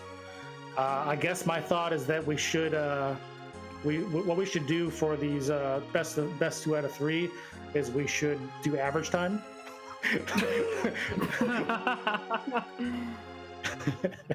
I sense a certain motivation in that declaration. Got to talk that one through the admin team. Think it's something that's really going to work out for everybody. No. I'm excited to play Game 3. I'm sure that Penguin will be amped for it too, and yeah, hopefully we can keep being exciting for everybody. Yeah, I think everybody is looking forward to the last match. Both you and Penguin8r have been, fantastic to watch and follow. So, GG again on your finish, and looking forward to your next race in the next couple of days. Thanks a lot, and thanks for everybody on the Restream team for doing what they do. Joffus and you and Hupfin, and I don't know who's tracking, I'm going to be honest, but I'm sure they're doing a great job. Yeah, absolutely. And thanks so much for to you and all the racers for putting on such a great show for us. All right, take care. Go Penguin. Well, Penguin is going exactly where he needs to, heading into the Baron Sewers and eventually to that throne that will have the pass. Yeah, absolutely. So, as Rivers did just point out, and it looks like Hupfin put it in chat as well, do want to shout out to our restream team tonight. We have Jofus Manho doing the restream and Gambit017 doing the tracking for us. And then, of course, my fantastic co-commentator Hupfin joining me in the booth tonight. Without our wonderful volunteers, we wouldn't be able to put on these races for everyone as we have been able to do for the last several weeks. So thank you so much to everybody who has volunteered so much time and effort to being able to make these wonderful broadcasts happen. And of course, a huge thank you to the runners that we're seeing featured. They are, as we said at the top of the program, some of the top players in the community, penguin8r being a former champion on Highway to the Zima Zone. riversmccown, also a highly ranked player in pretty much every event that he's been involved in. And also, both of them kind of involved in shaping free enterprise and making it what it is.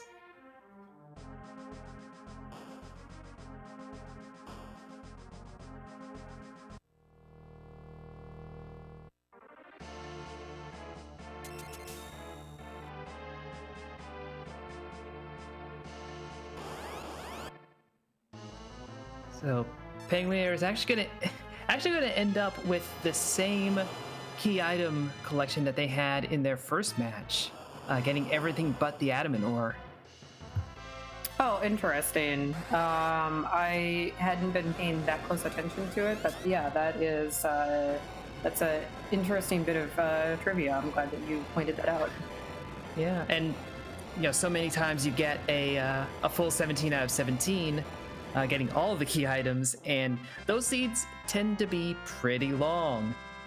We're gonna wrap this up in probably under 145 easy.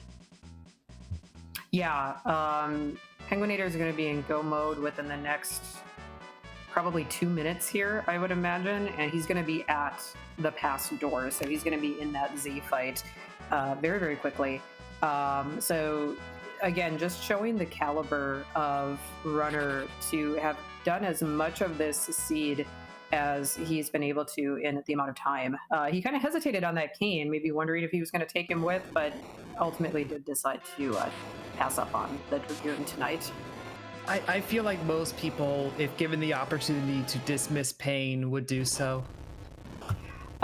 We already had Pain once up on the moon. That Dark Knight Cecil is often referred to as Pain Man, and he did give Penguin a little bit of pain. So yeah, he probably does not want a repeat of that.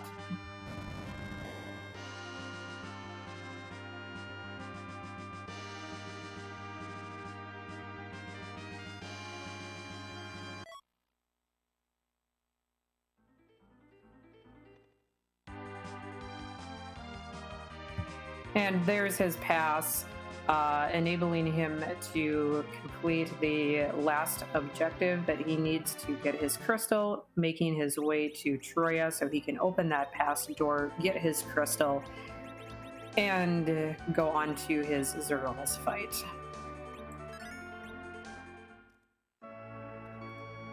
Yep, so at this point you're just fine-tuning your party. You've got the levels. You're just making sure that your agility is going to be in a decent enough spot, and everyone will be in the turn order that you are hoping for. And then it's just get up there, set up, and go.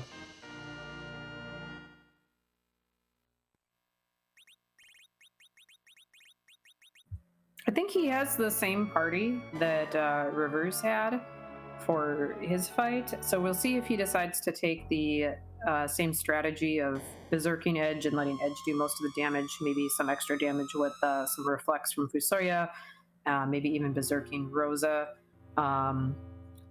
He is a little, both of them were pretty low level going into their fights. Rosa does not have white. I'm pretty sure Porum does not have white either, so they can't do full berserk strats with this party set, or full reflex strats with this party setup, rather.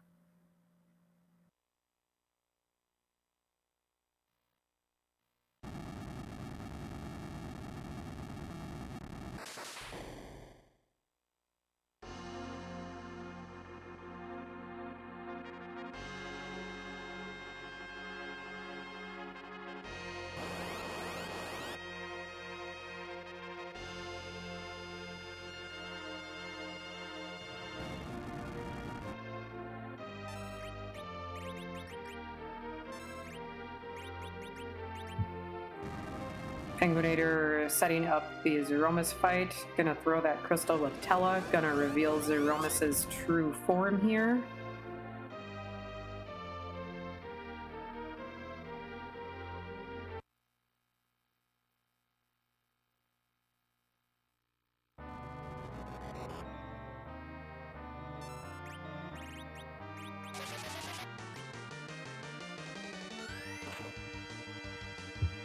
And there's our D-Devourer Abyss for the second time tonight. Getting set up with Berserk strats, Berserking that edge, Berserking Porum, it looks like. I didn't see what equipment Porum has on. Maybe she's got the Samurai Bow and Artemis arrows if he picked those up. Yeah, that's entirely possible. Or maybe a Silent Staff. I would love to see Porum bonk Zeromus with a Silent Staff. It's bow and arrow time, and a perfectly targeted nuke. Taking out Tella, who has done his job, has done his duty. We salute you, Tella. Now please stay on the floor. Yep, somebody's got to make sure that the floor, the very fast-moving cosmic floor stays where it is, and that's going to be Tella tonight. I have to imagine in this situation, it's difficult to keep your balance. The ground is literally shifting around you and also is space. Yeah, and he's an old man. He deserves to take a nap.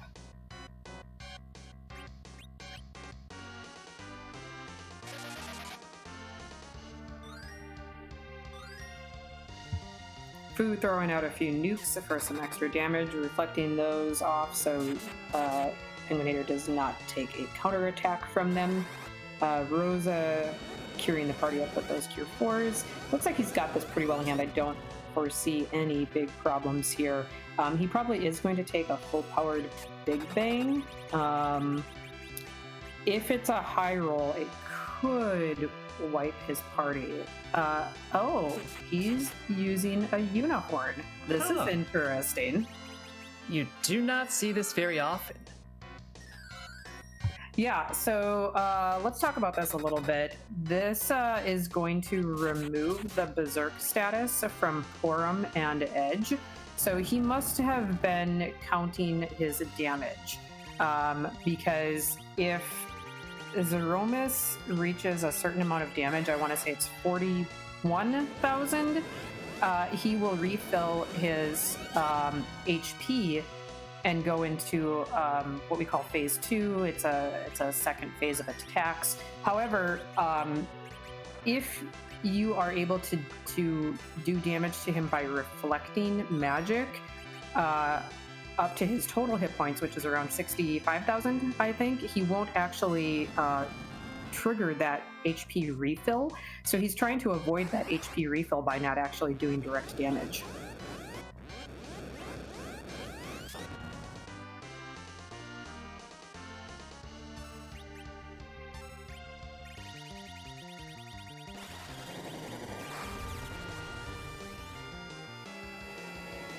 Let's see if we can survive this Big Bang.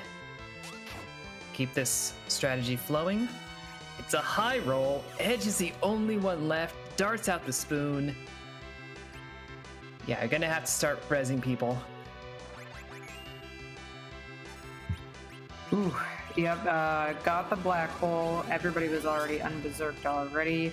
Ooh, got Rosa up just in time. This has suddenly turned very scary. Yes, if he takes another high-level Big Bang or high-roll Big Bang, this could be real unfortunate.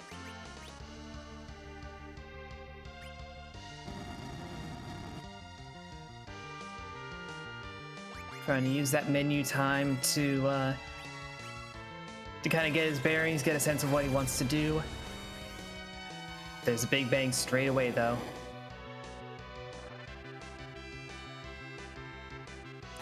And that's a wipe. That is really unfortunate. He had such a good setup at the start of this fight.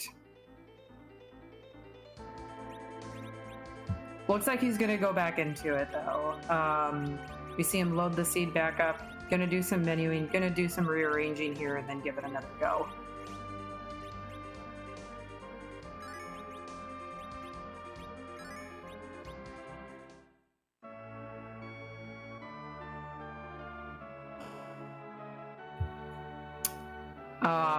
Giving that apple to Fusoya, that's a good idea. That gives him an extra 100 hit points. Even 100 hit points can be really crucial with those big bangs to keep a character alive. And Fusoya is kind of right on the brink there. He had about 2,000 hit points, and the extra 100 hit points is going to really increase his survivability for a full power big bang.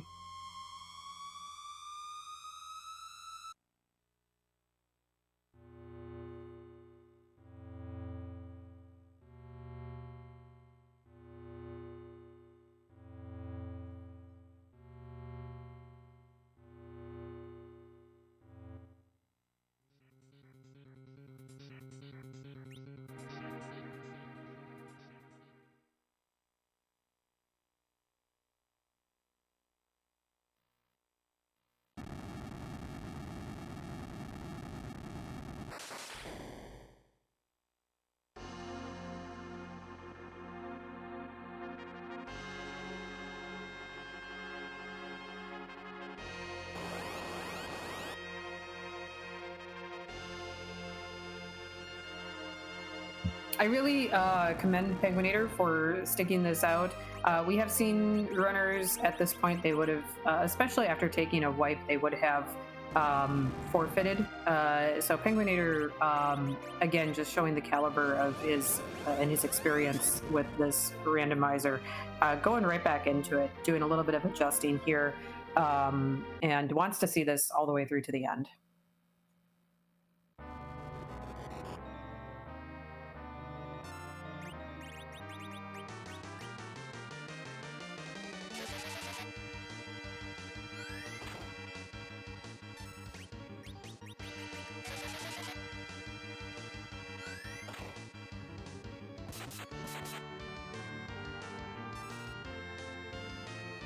Looks like he's setting it up the same as before. Gonna Berserk Edge, gonna Berserk Porum. We'll see if he decides to go with those Unicorn strats again like he did the first time around.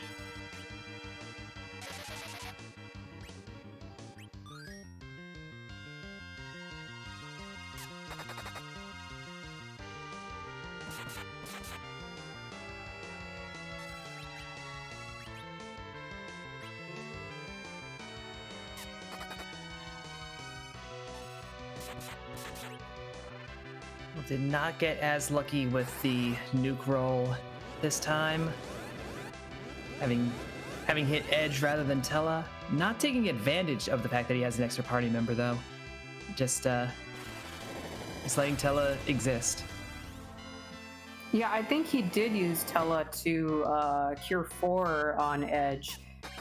Even despite Tella's levels or stats, that cure 4 is gonna heal full HP when it's single targeted, so that's one good use of Tella in this final fight.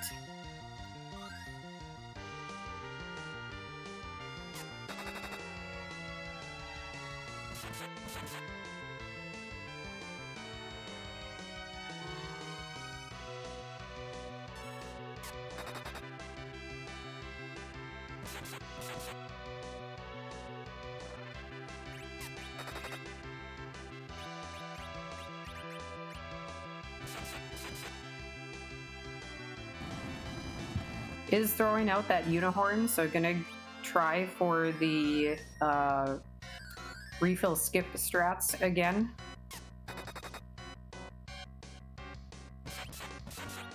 Yep, has 2 party members set up with Reflect already, as opposed to last time when it was just Rosa. Don't know how much of a difference that is going to make, but is trying a slightly different approach. Yeah, he's probably trying to keep Fusoya alive as at all costs, since Fu is going to be the one to finish this fight out. Fu does survive the Big Bang, and as long as Fu can get a couple more nukes out, he should be okay here.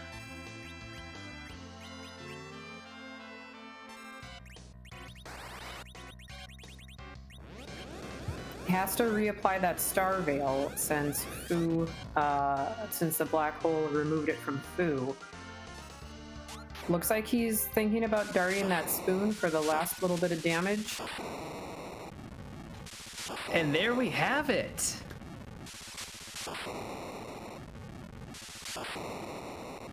Very nicely done. That was a very nice Zeromus fight by Penguin8r. Just goes to show how difficult that strat is, how close the margins are. Yeah, absolutely. It can really pay off when it's done properly. It saves a lot of time. That was a much faster Z fight than Rivers was when it's done properly. But it's very, very difficult to pull off. And I believe that we are now joined by Penguin8r. GG on your finish.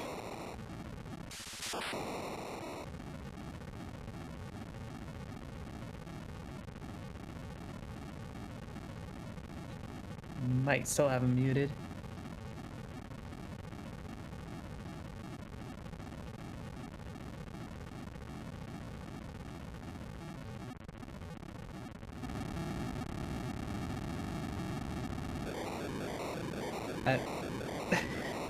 I appreciate his win, his winning penguins here on his stream. It sounds like we may have.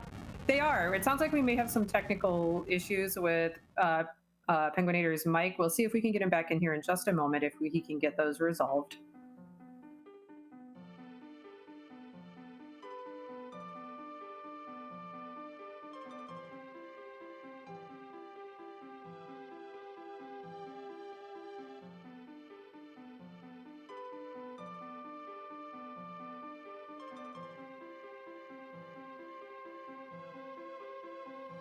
In the meantime, as Rivers mentioned, this will go to a game 3 that is not currently scheduled. Actually, I think we hear Penguin8r, GG. Thank you. Plugging in 3 times always works for some reason. Well, now we know the secret, I guess.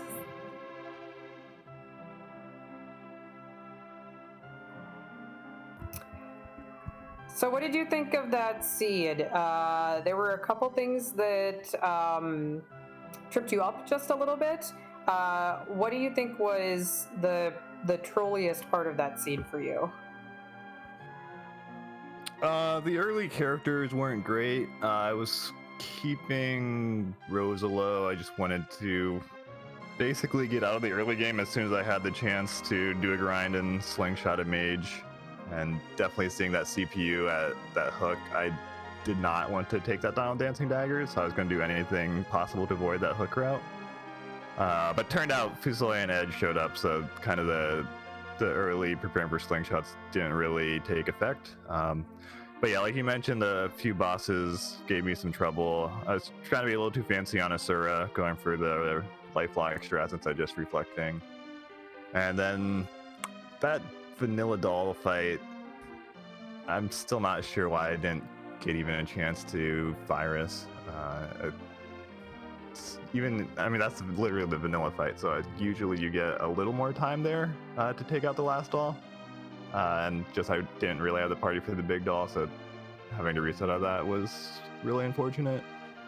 And then the moon is kind of, when the rat tail pops up, you kind of have to choose to chase or not, and I needed more levels, so I kind of decided I'd finish clearing the moon as my grind, basically. And unfortunately, the required key item was just from chasing that, but sometimes you win that, sometimes you don't. Yeah, we were also pretty surprised to see Calbrenna happen to you. There's a lot of this surprise, bad rolls of luck on your side. Yeah, and we were wondering why you decided to keep your Rosa down for the early play. We wondered if that was a potential, like if you found Fu or Attila to do maybe a D-Machine grind and try to slingshot her later on. Yeah, that's basically what I was going for, and I went for Rosa over Porum because Porum learns Berserk sooner, so I figured if I let Porum level, she can have Berserk from the overworld, and she'll help me get through that more than Rosa would with her later Berserk. Yeah, no, it seemed like a potentially solid strat. You just did not get physical attackers for so long. Yeah, it didn't really hurt me too much to keep Rosa low. I don't think having an extra white mage would have helped that much with Teleporum already there. So I think it was fine going for that. Just didn't get as much payoff as I wanted, but it was still okay. But with Fu and Edge, you don't really want to go for the full grind at that point.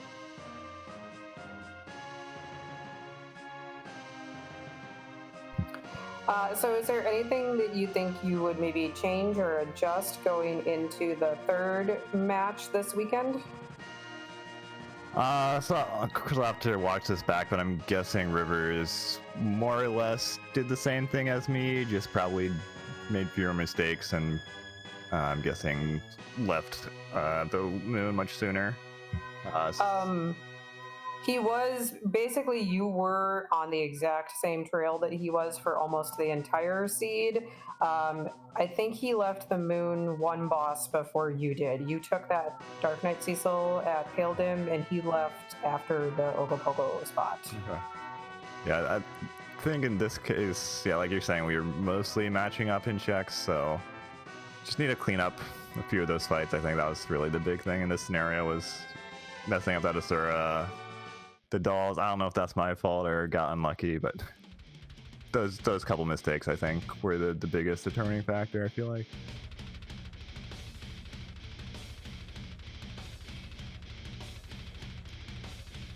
All right. Well, any last thoughts to close this out? So closing fight, Zeromus. I kind of figured, River's already finished. I'll try to get a little fancy with this and go for the unicorns. Did a little too much damage the first time and tipped Zeromus to the second phase when we didn't want to. And I didn't quite do the recovery properly to survive off of that, so had to do it again, but second time around we got a cleaner fight, which was pretty cool. Yeah, that I was probably wouldn't have quite gone for that. Maybe just do Edge Berserk if I'm still playing for first, depending on how I feel about how safe it is. that second fight, Zeromus fight of yours, was very entertaining to watch. And we were just commenting on that before you came in, that it was actually much faster than Rivers when done properly, because Rivers just did straight Berserk strats with his Edge and his Rosa, and I think a couple of maybe reflected nukes. And he had, his party was pretty low level too, so he had a couple of wipes with his mages as well. All right, well, thanks for running the restream and doing commentary and all that. And thanks for all the viewers who come out to support us. And hopefully we can take the final game of the series. Well, good luck on your last race, and GG on your finish tonight. And thank you so much for racing for us.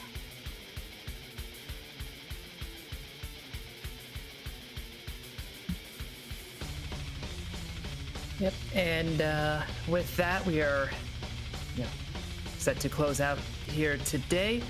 Our next match, as far as I see from the brackets, will be tomorrow at 4 p.m. Eastern, 1 p.m. Pacific, on this same channel. So we have Zilch 6 and Flurry 14 in their second game.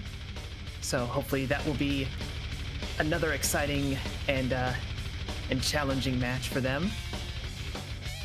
Absolutely, and then keep an eye on the schedule for Rivers and Penguin8r's final race once they get that scheduled. I'm sure we'll have that up probably later tonight or tomorrow, the date and time for that. But for tonight, we are getting ready to sign off. We are going to send you over to Paluxo, who is practicing some Soul Blazer for an event that is going to be held on RPG Limit Break. this weekend. And they're, of course, one of our great partners who have allowed us to host many of our races and our broadcasts on their channel. So we're going to go show them, show Fluxel some love tonight. And Invenerable is asking everyone to raid with the following message. So you can read Invenerable's raid message there in chat if you'd like to.